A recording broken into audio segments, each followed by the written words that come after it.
Para empezar, tengo una proposición para usted. ¿Le gustaría ser inmensamente rico? ¿Le gustaría tener más dinero de lo que usted posiblemente podría gastar en toda su vida sin privarse absolutamente de nada? Alguno me dirá, ¿qué pregunta, pastor? Por supuesto que me gustaría ser inmensamente rico. Muy bien, ahora, ¿le gustaría añadir a su riqueza la suficiente sabiduría como para saber cómo utilizar sus riquezas?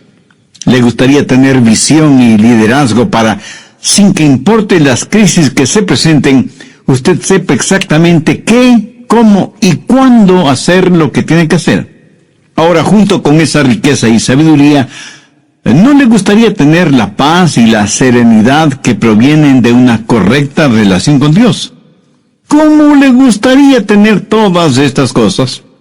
Y usted me responde, pastor, eso es imposible. Nadie puede tener esa clase de riqueza, de sabiduría y de adoración.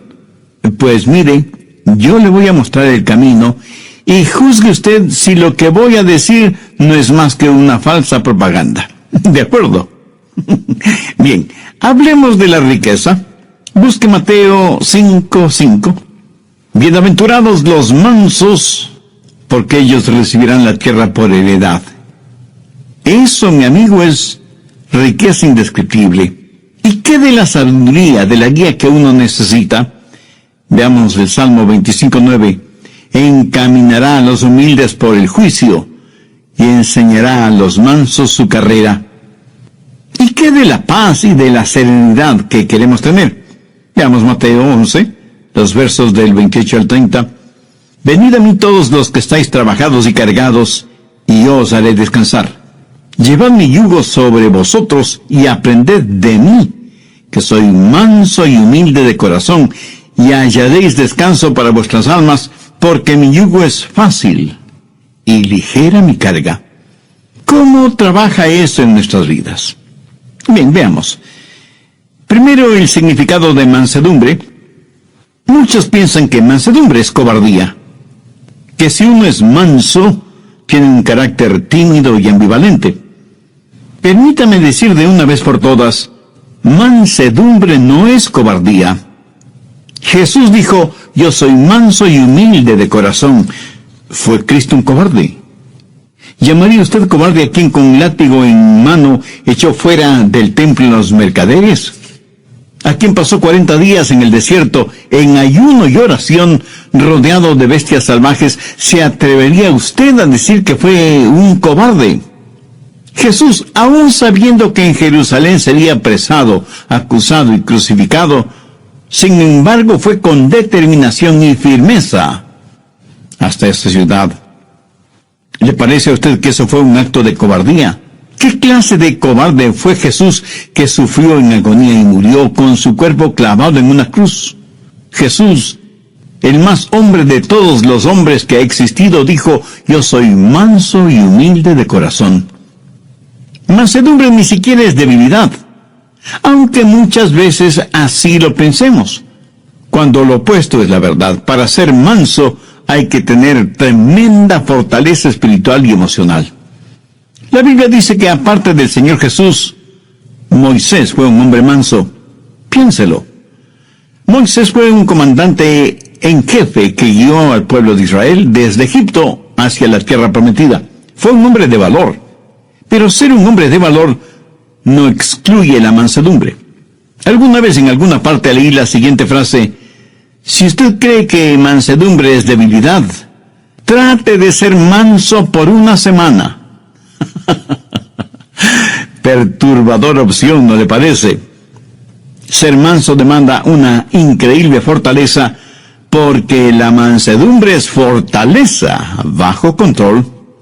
En tiempos bíblicos y aún en la actualidad, cuando alguien tenía un caballo salvaje y quería montarlo, primero tiene que domarlo hasta que se vuelva manso. Y solo cuando ha sido amansado puede ser montado, utilizado. Pero note, no es que el caballo perdió su fortaleza, sino que ahora su fortaleza está bajo control. Entonces, mansedumbre es fortaleza que está bajo control. Wallace Hamilton es el nombre del autor del libro cabalgue caballos salvajes. ¿Y qué ilustra lo que estoy diciendo? Dice que nosotros venimos a este mundo con toda clase de deseos, de instintos, proclividades, habilidades y ambiciones dadas por Dios mismo, y que al diablo le encantaría quitárnoslas y pervertirlas para su propio uso. Pero esos dones son el regalo de Dios para nosotros. Pero Él quiere que todos esos dones estén bajo su control y sean para su honra y su gloria. Pero el diablo quiere pervertirlos y traer vergüenza al nombre del Señor Jesucristo. Por lo tanto, hay tres cosas que usted puede hacer con sus habilidades naturales y los dones que Dios le ha dado. Primero, autoafirmación. Allá a comienzos de la década de los años 60, apareció el siguiente lema: lo que quiera que es natural es hermoso, y cualquier cosa que es hermosa debe ser buena. Así que, lo que quiera que usted quiera hacer, hágalo. Nuestros antepasados de alguna manera fueron más listos que la gente de esta generación y su maldad. Los antiguos, si querían hacer algo malo, malvado, vil, si querían dejar correr sus caballos salvajes, tomaban esa maldad, esa impiedad, esa vileza que tenían y la deificaban, la convertían en un dios o en una diosa. Por ejemplo, si ellos querían beber hasta emborracharse, decían: bien, legitimemos esto. Y se hicieron al dios Baco, que es el dios del vino, y le adoraron emborrachándose. Así que fueron pervertidamente vistos. Y si querían cometer adulterio o fornicar, o vivir en un lujurioso desenfreno, deificaron a Venus como la diosa de la sexualidad y la promiscuidad. Así dejaban correr sus caballos salvajes. O si tenían rencores y deseos de venganza, para justificar su deseo de guerra, de sangre, y dar rienda suelta a su odio, deificaron a Marte, el dios de la guerra. No solo que se sentían muy bien dejando correr sus caballos salvajes, sino que sus desenfrenadas bajas pasiones las elevaron al nivel de virtud religiosa. Hubo un hombre filósofo alemán, Friedrich Nietzsche, que fue el abanderado de los que querían dejar correr libremente a sus caballos salvajes. Fue el apóstol de la autoafirmación. Adolfo Hitler estudió intensamente los escritos de Nietzsche. Déjeme leer una frase que Nietzsche escribió en uno de sus libros. Dice: hagan desaparecer a sus piadosos sacerdotes y su debilucho evangelio de misericordia. Purguen de sus almas esta enfermedad diabólica llamada cristianismo. El progreso depende de hombres fuertes y gente fuerte. Por lo tanto, afírmese en usted mismo. Sea un superhombre. Y Hitler fue convencido de esto, y el resultado fue la invención de los hornos de gases para aniquilar a los judíos. Segundo, el autocontrol. Solo restrinja, reprima sus deseos. Mutile al jinete del caballo. Eso, mi amigo, es una forma de budismo. Los budistas tienen esa clase de religión. Razonan que si las personas no pueden llevarse bien y no tienen paz consigo mismas y menos con los demás, es porque sus deseos no tienen restricciones, y esto les guía a vivir una vida de frustración. Entonces el budista dice: usted tiene que llegar a un punto en donde ya no tenga esos deseos. Tiene que sublimizar todo deseo, amortiguar sus pasiones hasta alcanzar el nivel nirvana, el lugar en donde no siente ni es nada. Es como si a usted le cortaran la cabeza para eliminar el dolor de cabeza. ¿Cómo verá? Eso es una especie de religión negativa, de fe negativa. El cristianismo es una fe positiva. Dios no elimina al jinete ni mutila al caballo. Lo que hace Dios es tomar ese deseo, esa fortaleza, esa ambición, esa habilidad, todo lo que Él mismo nos ha dado, dársela al Señor Jesucristo y dejar que Jesús controle nuestra vida. Anote Romanos 6, 19. Así ahora para santificación presentad vuestros miembros para servir a la justicia. ¿Qué es lo que Dios quiere hacer? Dios quiere tomar sus habilidades y sus deseos y ambiciones y mutilarlos. No, de ninguna manera. Lo que Dios quiere hacer es controlarlo para su gloria. Por ejemplo, digamos que usted tiene un temperamento volátil. Dios dice que no debe perder su temperamento y que más bien debe aprender cómo usarlo. Mire lo que dice Efesios 4:26. Airaos, pero no pequéis. El mismo Señor Jesús, cuando vio que los mercaderes habían hecho del templo un lugar para sus negocios, no muy honestos que digamos, se airó, se enojó, fue movido a ira. O sea, Él no perdió su temperamento, su control, sino que lo utilizó en una causa justa. Mi amigo, si usted me dice que no tiene temperamento, entonces algo no está bien con usted. Jesús quiere controlar su temperamento para su gloria. Debe haber ciertas cosas que deben disgustarle, enojarle, hacerle perder su temperamento. Por ejemplo, la industria pornográfica, el tráfico de drogas, la explotación sexual de mujeres y de niños y toda la depravación actual que está convirtiendo al mundo en un desierto espiritual, moral y ético. Un desierto lleno de fieras feroces. ¿Y qué de nuestra lengua? Jesús quiere que con nuestra lengua le alabemos y le glorifiquemos. Gracias a Dios hay muchos cantautores que son genuinamente cristianos y utilizan ese don que Dios les ha dado, no solo para tocar e inspirar la vida de otras personas, sino y sobre todo para alabar, honrar y glorificar a Dios. Y Dios nos da dones y talentos, naturales o especiales, no para que nos volvamos orgullosos de tener esos dones y talentos, sino para que con ellos alabemos y bendigamos a Dios. Y eso también, mi amigo, es fortaleza bajo control. Generalmente usamos nuestra lengua para criticar negativamente, para insultar, para vejar al prójimo, para quejarnos, para expresar nuestra ira, para vocalizar nuestro enojo. Pero cuando Dios toma el control de nuestra lengua, ¿qué es lo que sucede? Mateo 12:35 tiene la respuesta. El buen hombre del buen tesoro del corazón saca cosas buenas. ¿Tiene usted ambiciones? Y no faltará quien de inmediato me diga, pastor, ser ambicioso es malo. Amigo, ¿en dónde aprendió usted ese disparate? Si usted no tiene ambiciones, no es un ser humano. Escúcheme, una cosa es ser ambicioso y otra cosa es ser codicioso, avariento, egoísta. Su ambición no debe ser por tratar de ser el mejor, el más influyente, el más importante o el más poderoso. Su ambición debe ser la misma ambición que tuvo el apóstol Pablo, querer ser como Jesús, que Jesús viva la vida de él en la vida de Pablo. Esa es una santa, sana y noble ambición. Eso es fortaleza bajo control. ¿Cómo puede usted ser una persona mansa? Busque la epístola de Santiago, capítulo 1, desde el verso 21. Ponga mucha atención a esta porción de las Escrituras para que sepa cómo la mansedumbre puede ser parte de su vida. Por lo cual, desechando toda inmundicia y abundancia de malicia, recibid con mansedumbre la palabra implantada, la cual puede sanar vuestras almas. Pero sed hacedores de la palabra, y no tan solamente oidores, engañándoos a vosotros mismos. Aquí el Señor nos dice que debemos recibir con mansedumbre la palabra. Ahora, ¿por qué debemos recibir con mansedumbre la palabra?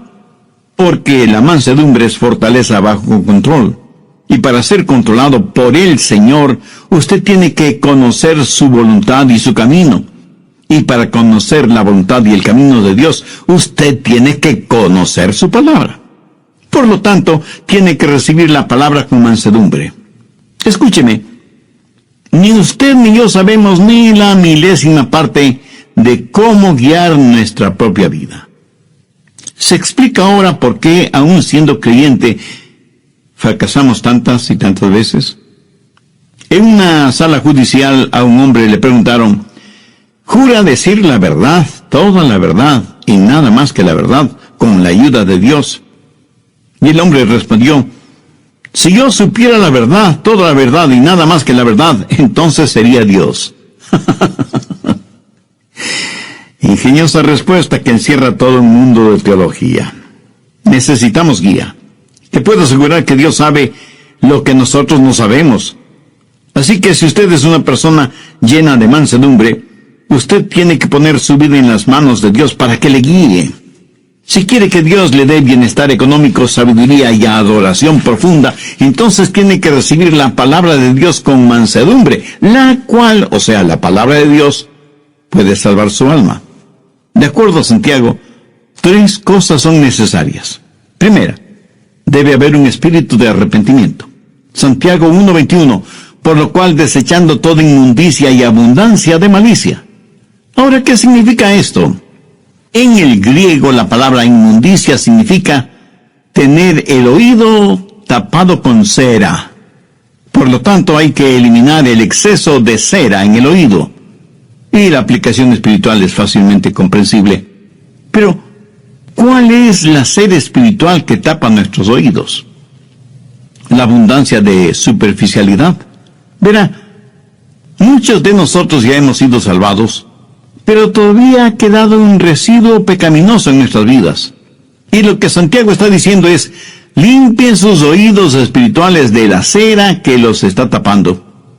Un hombre puede domar un caballo salvaje, pero Dios no hace con usted lo que el hombre hace con su caballo. Usted mismo tiene que llegar al punto cuando diga, dejo mi maldad, abandono mis inmundicias espirituales. Si usted quiere que Dios le hable, tiene que entender su palabra. Si usted quiere que la Biblia inflame su corazón y su mente, tiene que eliminar la cera espiritual que está tapando sus oídos. Y la única forma de hacer eso es por medio del arrepentimiento de sus pecados. Debe tener un espíritu de arrepentimiento. ¿Sabe qué clase de persona es la que menos entiende esto de la mansedumbre? Pues la persona que está llena de orgullo. De hecho, esa clase de persona no puede recibir nada más porque su orgullo lo llena todo, tanto su vida material como su vida espiritual. Sin embargo, la Biblia dice que debemos recibir con mansedumbre la palabra implantada, la cual puede salvar nuestras almas. ¿Y qué de usted? ¿Está haciendo la provisión adecuada para la salvación de su alma? ¿Tiene usted una relación personal con Dios por medio del Señor Jesucristo? Por favor, abra su Biblia y busque la epístola de Santiago, capítulo 1, verso 21. Recibid con mansedumbre la palabra implantada. Esta palabra recibid es una palabra interesante. Denota algo que es dado a una persona y esa persona la recibe. Usted no podrá recibir y menos entender la palabra si es que no tiene un espíritu de arrepentimiento. Sí. Usted puede saber cosas acerca de la palabra, hasta puede saber intelectualmente, académicamente la palabra, pero eso no le califica para entender la palabra de Dios. Recibir significa aceptarlo como un regalo, y cuando lo recibe, usted lo recibe como que si fuera un huésped muy especial en su vida, y le dice, pasa, seas bienvenida. Estamos encantados de tenerte en nuestra casa. Esa es la clase de bienvenida que nos gusta escuchar a nosotros, ¿verdad? Es la misma clase de bienvenida que le gusta escuchar al Señor Jesús, no solamente en relación con Él, sino con su palabra. Amigo, en su vida, ¿da usted esa clase de bienvenida a la palabra de Dios? Abre de par en par las puertas de su corazón y dice, Señor, recibo tu verdad. Hay muchos que van a las iglesias a escuchar el mensaje de la palabra. Otros oyen mensajes radiales como este que está escuchando ahora mismo, pero lo hacen tratando de entender la palabra de Dios, pasándola por el filtro de sus mentes, y no necesariamente porque le den la bienvenida a la palabra de Dios en sus vidas. Mi amigo nunca aprenderá la verdad de esa manera. Tiene que dejar su orgullo intelectual en el polvo. Humíllese. Tenga su corazón en paz con Dios y hágalo con mansedumbre, con un espíritu de arrepentimiento, dejando de lado toda inmundicia y abundancia de malicia, y con un espíritu receptivo, dé la bienvenida y reciba la palabra de Dios. Segundo, debe haber un espíritu receptivo. Santiago 1:22. Pero sed hacedores de la palabra y no tan solamente oidores, engañándoos a vosotros mismos. Una vez que usted tiene la palabra de Dios en su corazón, tiene que volverse un hacedor de la palabra. O sea, vivir de acuerdo a lo que cree. Fuera de esta verdad, todo lo demás no es más que verborrea religiosa. Si usted no es hacedor de la palabra, se engaña usted mismo. Si usted solo escucha las verdades de la palabra de Dios, pero nunca las pone en práctica, usted es culpable de autodecepción y por lo tanto puede perder su alma en vez de salvarla. La Biblia dice que el hombre de doble ánimo, esto es, indeciso, es inconstante en sus caminos. Jesús dijo: cualquiera que me oye estas palabras y no las hace, le compararé a un hombre necio. Escuchar y no hacer es una verdadera locura espiritual. Las impresiones sin las expresiones dan como resultado las depresiones. Si usted solo oye y oye y oye la palabra de Dios y no vive de acuerdo a esas verdades, tendrá un efecto negativo en su vida. Alguien dijo que educación es el proceso mediante el cual el material en los cuadernos del profesor es transferido a los cuadernos del alumno sin que haya pasado por la cabeza de ninguno de los dos. Me temo que muchas veces esa clase de conocimiento bíblico es el que tenemos. Pero las enseñanzas bíblicas no solo que deben estar en nuestra cabeza, sino que necesitan estar en nuestro corazón para que se manifiesten en nuestra vida. ¿Para qué sirve la mansedumbre? Veamos el final del verso 21 en Santiago 1, la cual puede salvar vuestras almas. Tercero, los motivos de la mansedumbre. El querer alcanzar bienestar económico, el desear ser guiado y tener visión y liderazgo en cada crisis de la vida, esa es una buena motivación. Recordemos lo que Jesús dijo en Mateo 5:5, bienaventurados los mansos, porque ellos recibirán la tierra por heredad. Y usted me dice, pastor, en la actualidad usted no consigue mucho siendo manso. En nuestro mundo uno tiene que patear, arranchar, pelear, morder, engañar. Esa es la única forma de salir adelante. Pudiera ser. Pero quiero que recuerde que el hombre perdió su herencia por falta de mansedumbre cuando se rebeló contra Dios en el jardín del Edén. La gente hoy en día no es capaz de gozar con lo que piensan que tienen por su espíritu de rebelión. Pastor, ¿qué quiere decir que recibirán la tierra por heredad? Bien, veamos 1 Corintios 3:21. Todo es vuestro. Veamos ahora 2 Corintios 6:10. Como no teniendo nada más, poseyéndolo todo. Ahora, ¿qué significa todo esto? La tierra y todo lo creado son propiedad de Dios. Nosotros pertenecemos a Dios. Por lo tanto, todo lo que Dios tiene es nuestra herencia, porque somos hijos suyos, coherederos juntamente con Cristo. Y sin embargo, nada es realmente nuestro. Nosotros solo somos administradores, mayordomos de las cosas de Dios. Y este es un arreglo admirable, porque cuando el diablo venga y le diga, si no me sirves, voy a quitarte todo lo que tienes, usted le responde, tú no puedes quitarme nada porque nada tengo, todo le pertenece a Dios. Poderoso jab de izquierda al mentón del diablo, quien cambia de táctica y le dice, entonces si me sirves y me adoras, te lo daré todo. Y usted le responde, diablo, tú no puedes ofrecerme nada, porque ya lo tengo todo. Demoledor jab de derecha al mentón del diablo. Como no teniendo nada más, poseyéndolo todo. Va a llegar un día cuando todo será posesión de los hijos de Dios, porque en su palabra dice que heredaremos la tierra. Un día vamos a reinar con Jesús. Un día Jesús descenderá del cielo y se sentará en el trono de David y reinará en donde el sol alumbra, o sea, en todas partes.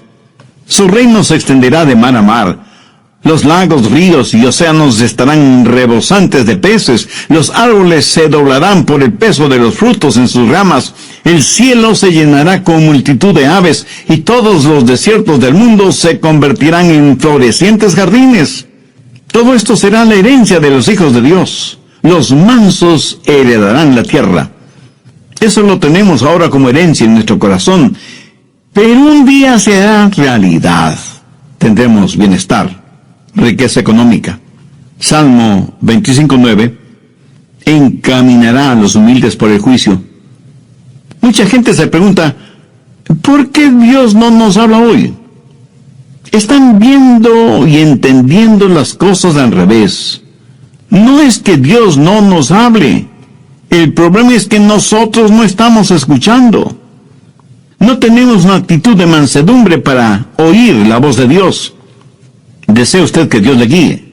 Si usted se humilla con un espíritu de arrepentimiento, con un espíritu receptivo, Dios le guiará.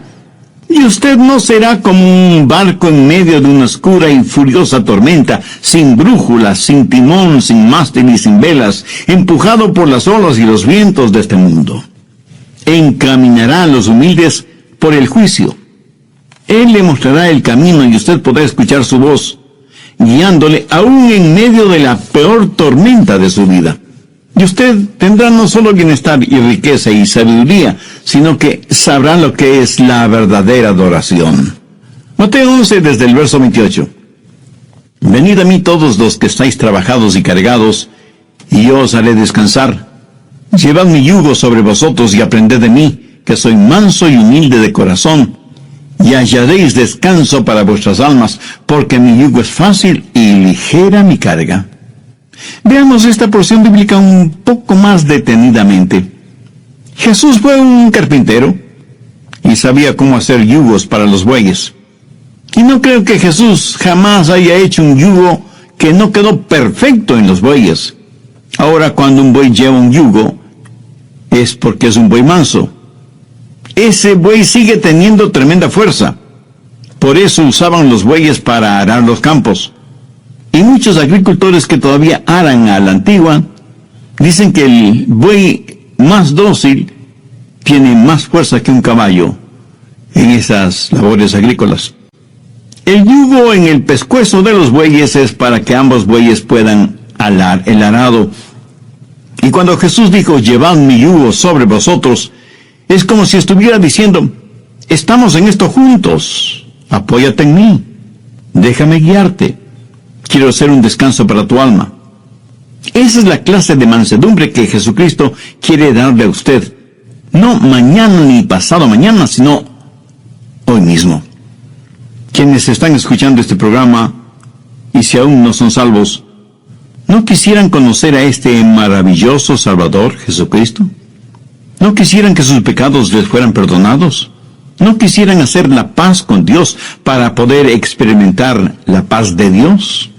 Dios le ama mucho más de lo que yo podría explicarle con palabras. ¿No quisiera tener la riqueza de su sabiduría, de su guía, de su cuidado, de su protección? Entonces le invito a entregar su corazón a Él.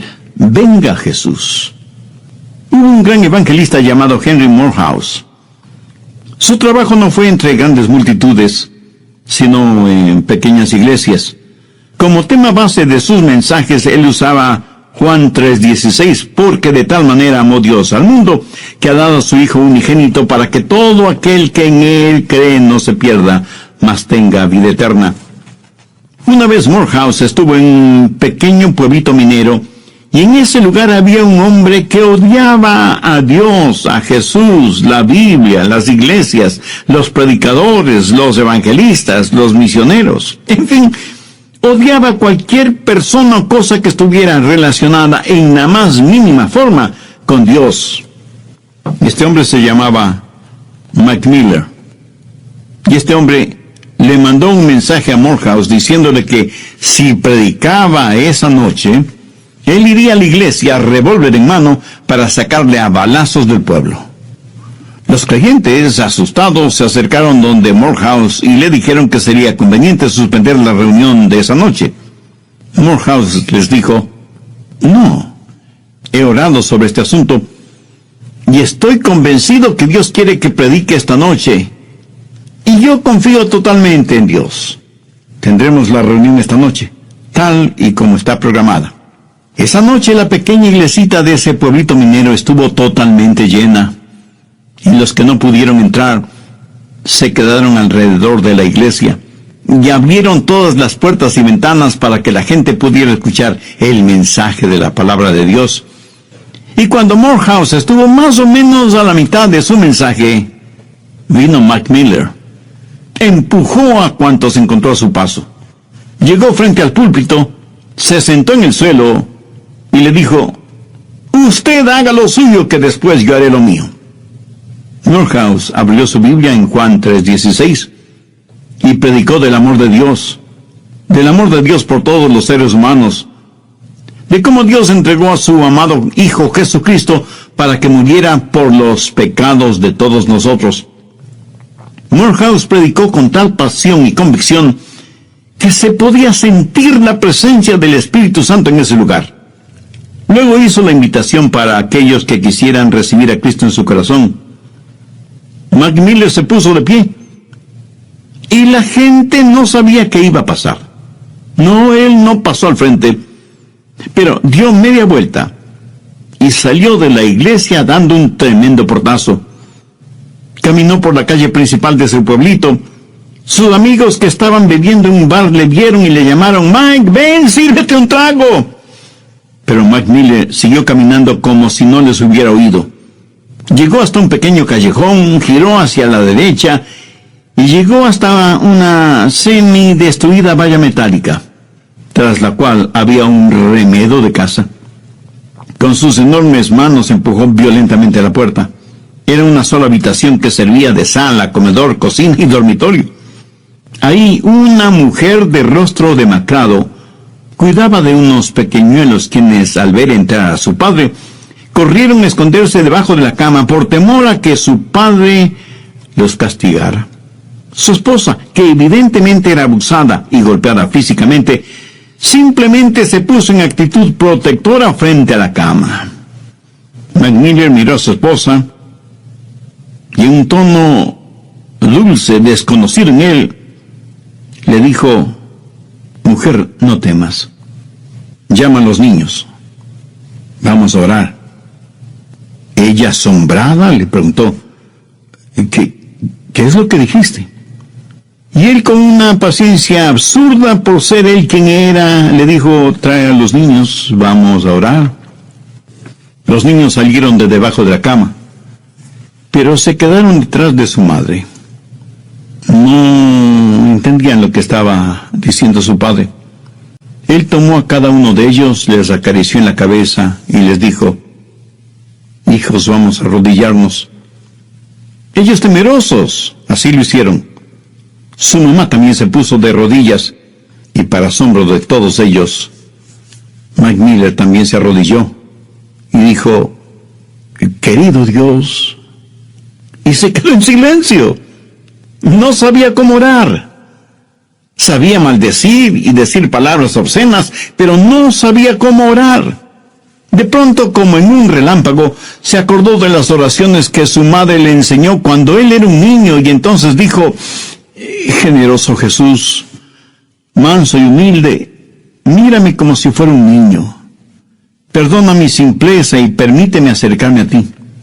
Y en ese momento, en ese cuartucho, frente a sus felizmente asombrados esposa e hijos, Mac Miller nació de nuevo. Sus lágrimas fueron la confirmación de la transformación interna. Esta historia real la sabemos porque el mismo Mac Miller la cuenta como testimonio de lo que le sucedió a él y a su familia cuando él entregó su corazón a Jesús. Ahora es posible que usted no sea como Mac Miller antes de conocer a Jesús. Pero si quiere ser salvo, se salvará de la misma forma en que se salvó Mac Miller. No hay uno solo de ustedes que sea tan malo que no pueda ser salvo, o que sea tan bueno que no necesite ser salvo. Jesús dijo: «Venid a mí todos los que estáis trabajados y cansados, y yo os haré descansar, porque mi yugo es fácil y ligera mi carga». Si en su corazón usted siente el ardiente deseo de hacer una decisión por Cristo, no se quede con el desear. Pase de inmediato al actuar. Humíllese delante de Dios, arrepiéntase de sus pecados, pídale a Dios su gracia y misericordia. Reconozca el sacrificio que Jesús hizo en la cruz del Calvario al morir por usted, para pagar el precio de la deuda de sus pecados, e invítele a que venga a morar en su corazón como su Salvador y Señor, y pídale que le ayude a ser la clase de persona que Él quiere que usted sea. Permita que Dios le use como un instrumento útil y de bendición en la vida de los demás, y dele gracias a Dios por todo en el nombre de Jesús.